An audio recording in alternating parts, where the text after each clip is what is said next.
દશામાની વાર્તા કહેવાય છે કે દશામાનું વ્રત લઈને જો આ વ્રત કથા અધૂરી સાંભળીને છોડી દેવામાં આવે તો વ્રતની પૂર્ણતા અંગે જીવનમાં હંમેશા દુઃખ અને દરિદ્રતા ઊભી થાય છે. દુઃખોનો પાર રહેતો નથી, કારણ કે દશામાની કૃપા અને કોપ બંને અસર કરે છે. આ કથાને અંત સુધી સાંભળજો, કારણ કે એક રાજાએ દશામાનું અપમાન કર્યું હતું. ત્યાર પછી તેના રાજમહેલમાં જે વિનાશ સર્જાયો એ સાંભળીને તમારા પણ રૂવાડા ઊભા થઈ જશે. દશામાના વ્રતની વાર્તા. દિવાસાનો દિવસ આવ્યો એટલે બધી બહેનો દશામાના વ્રત કરે. બહેનો નદીએ નહાવા જાય છે. આ નદીના કાંઠા ઉપર રાજાનો મહેલ હતો. મહેલમાં ઝરૂખામાં ઊભી રાણી આ બધી બહેનોને જોઈ એટલે રાણીએ દાસીને કહ્યું, દાસી, તું એ બહેનોને જઈને પૂછી આવ કે શાના વ્રત કરે છે.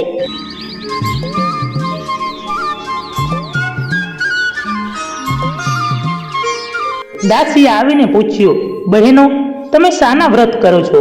બહેનો કહે, દશામાનું વ્રત કરીએ છીએ. એ વ્રત સી રીતે થાય?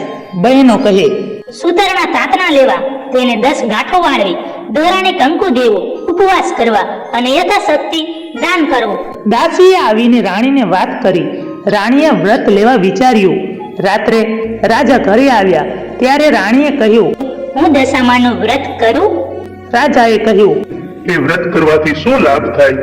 રાણી કહે, નિર્ધનને ધન મળે, મનવાંછિત ફળ મળે, સુખ મળે, સમૃદ્ધિ મળે, પુત્ર પરિવાર વધે. રાજા અહંકારી હતો. એ કહે, મારે ધનની ખામી નથી, રાજપાટ, સુખ સાહેબી બધું જ છે. રાજાના આવા વચનોથી રાણી રીસાયા. ખાધા પીધા વગર સૂઈ ગયા. રાત્રે દશામાં આવ્યા અને આખા રાજમાં ફરી વળ્યા. સવાર થયો. રાજ્યમાં અવ્યવસ્થા ઊભી થઈ. અંધાધૂંધી થવા લાગી. રાજ્યના ભંડારમાંથી પૈસો ચાલ્યો ગયો. કોઠાર જોવા જાય તો ખાલી ખમ, અન્નનો એકેય દાણો ન મળે. ગામની પ્રજા રાજા પાસે આવી અને કહેવા લાગી, રાજા રાણી, તમે પહેરે લુગડે બહાર નીકળી જાઓ, તમારા રાજ્યની ખરાબ દશા બેસશે. રાજા રાણી તથા 2 કુંવર પહેરે લુગડે ચાલી નીકળ્યા. ગામને પાદર ફૂલવાડીમાં જઈ બેઠા તો ફૂલવાડી બળીને ભસ્મ થઈ ગઈ. રાણી કહે, આપણી કઠણ દશા બેઠી છે. આપણે અહીં રહેવામાં સાર નથી. રાજની પ્રજા દુખી થશે. એ કરતા આપણે ચાલ્યા જઈએ. રાજા રાણી આગળ ચાલ્યા. રસ્તામાં કુંવરો ભૂખ્યા થયા. થોડી વારે રાણીની સહેલીનું ઘર આવ્યું. રાણી કહે, બહેન, બટકું રોટલો આપો. ચાર રાંડ ભિખારણ, રોટલો કેવો ને વાત કેવી. મારા રાજ્યમાં ભીખ માંગતા શરમ નથી આવતી? કહી બહેનપણીએ તેને દૂધકારી. રાજા રાણી આગળ ચાલ્યા. કુંવરને તરસ લાગી. એટલામાં એક વાવ આવી. રાણી કુંવરને લઈને પાણી પીવડાવવા વાવમાં ઉતરી. ત્યાં તો બંને કુંવરોને દશામાએ વાવમાં ખેંચી લીધા. રાણી રોતી કકળતી રાજા પાસે આવી અને કલ્પાંત કરતી કહે, બંને દીકરા વાવમાં પડી ગયા. રાજા કહે, કલ્પાંત કરશો નહીં, જેના હતા એને લઈ લીધા. ત્યાંથી રાજા રાણી આગળ ચાલ્યા. માર્ગમાં રાજાને બહેનનું ગામ આવ્યું. રાજા કહે, બહેનને મળ્યા વગર જવાય નહીં. એક પખાલી સાથે સંદેશો મોકલ્યો કે તમારા ભાઈ ભોજાઈ મળવા આવ્યા છે. બહેન કહે, મારા ભાઈ પૂજાએ આમ ઘોડા પાલખી વગર આવે નહીં. પણ સમજુ બહેનને મનમાં વિચાર્યું કે ભાઈની કઠણ દશા હોય તો કદાચ આવ્યા પણ હોય. એમ વિચારી બહેને સુખડી બનાવી અને સાવ સોનાનું સાંકળું લઈ માટલીમાં ઘાલી મોકલ્યું. પણ જ્યારે રાજાએ માટલી ખોલી ત્યારે સુખડી કોલસા થઈ ગઈ અને સાંકળો સાફ થઈ ગયો. રાજાએ વિચાર્યું કે મારી બહેન મને મારી નાખવા રાજી ના હોય. એણે તો ખાવાની વસ્તુ મોકલાવી હશે, પણ આ તો દશામાના ખેલ જણાય છે. રાજાએ માટલી ભોંયમાં ભંડારી અને ત્યાંથી આગળ ચાલ્યા. માર્ગમાં મોટી નદી આવી. નદીના પટમાં ચીભડાના વાડા હતા. રાણીએ કહ્યું, ભાઈ ખેડૂત, અમને ભૂખ લાગી છે, એક ચીબડું આપો તો સારું. ખેડૂતે ચીભડું આપ્યું, પણ દિવસ આથમી ગયો હતો અને સૂર્યાસ્ત પછી ખાવું નહીં એવું રાજાનું નિયમ હતું. તેથી ચીભડું પડખે મૂકી અને સૂઈ ગયા. એવામાં એ રાજ્યના રાજાનો કુંવર રિસાઈને સાનો માનો મોસાળમાં નાસી ગયો હતો. તેથી રાજાના સૈનિકો કુંવરને શોધવા નીકળ્યા હતા. તે ફરતા ફરતા રાજા રાણી જ્યાં સૂતા હતા ત્યાં આવી ચડ્યા. પેલું ચીભડું અચાનક કુંવરનું માથું થઈ ગયું.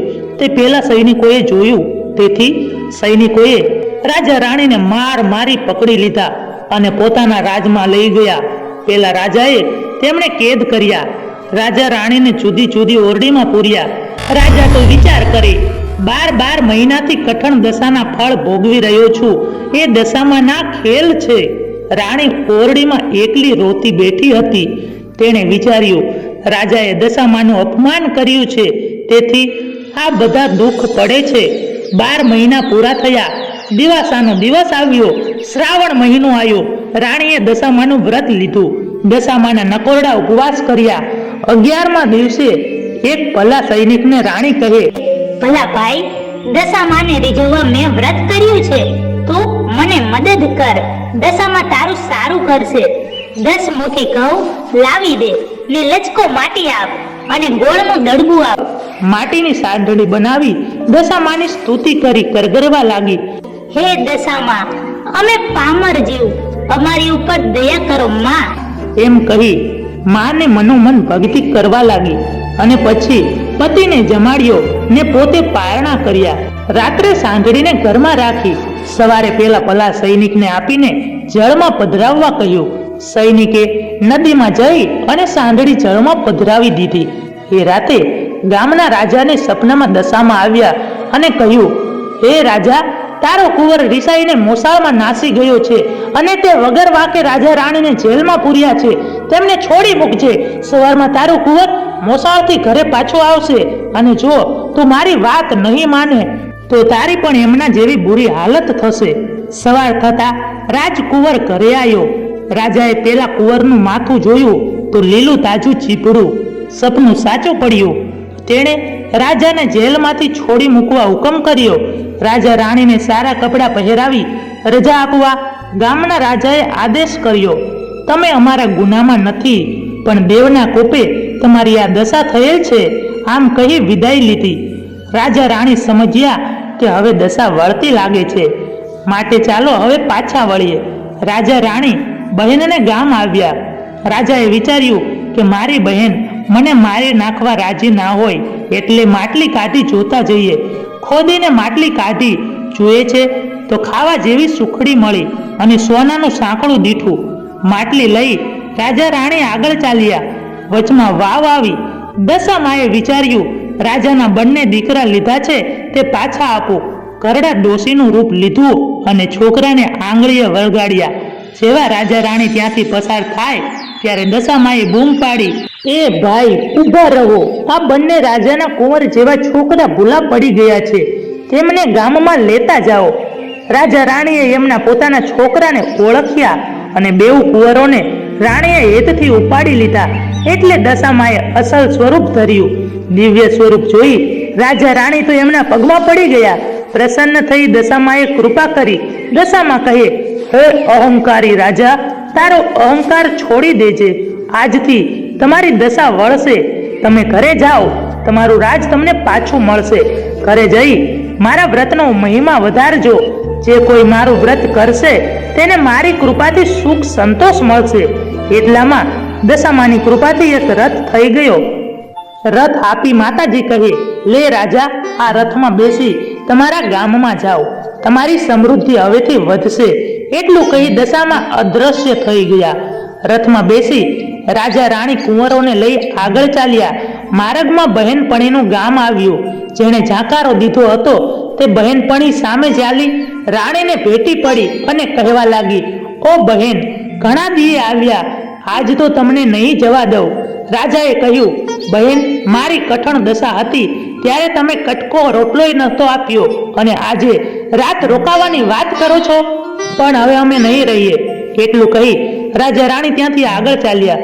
પોતાના ગામની ફૂલવાડીમાં આવ્યા એટલે સુકાયેલી ફૂલવાડી લીલીછમ બની ગઈ. ગામમાં સમાચાર મોકલ્યા કે રાજા રાણી દુઃખ વેઠીને આવ્યા છે. ગામના લોકો વાજતે ગાજતે સામૈયું લઈને આવ્યા. રાજા રાણીને વધાવ્યા અને મહેલમાં લઈ ગયા. આખા રાજની દશા વળતી થઈ.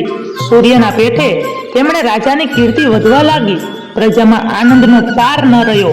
રાજા રાણીએ દશામાના વ્રતનો મહિમા વધાર્યો, તેથી રાજમાં સમૃદ્ધિ વધી. 5 વર્ષ પૂરા થયા એટલે રાણીએ વ્રતનું ઉજવણું કર્યું. રૂપાની સાંધણી કરી બ્રાહ્મણને દાનમાં દીધી. દશામાને પૂજા નૈવેદ્ય ધર્યું. ગામ આખાને જમાડ્યું અને પુણ્ય દાન કર્યા. રાણીએ રાજની રીત પ્રમાણે ઉજવણું કર્યું, તેથી રાજમાં દશામાની કૃપા ઉતરી. જય દશામા. જેવી રાજા રાણીની દશા વળી તેવી સૌની દશા વાળજો.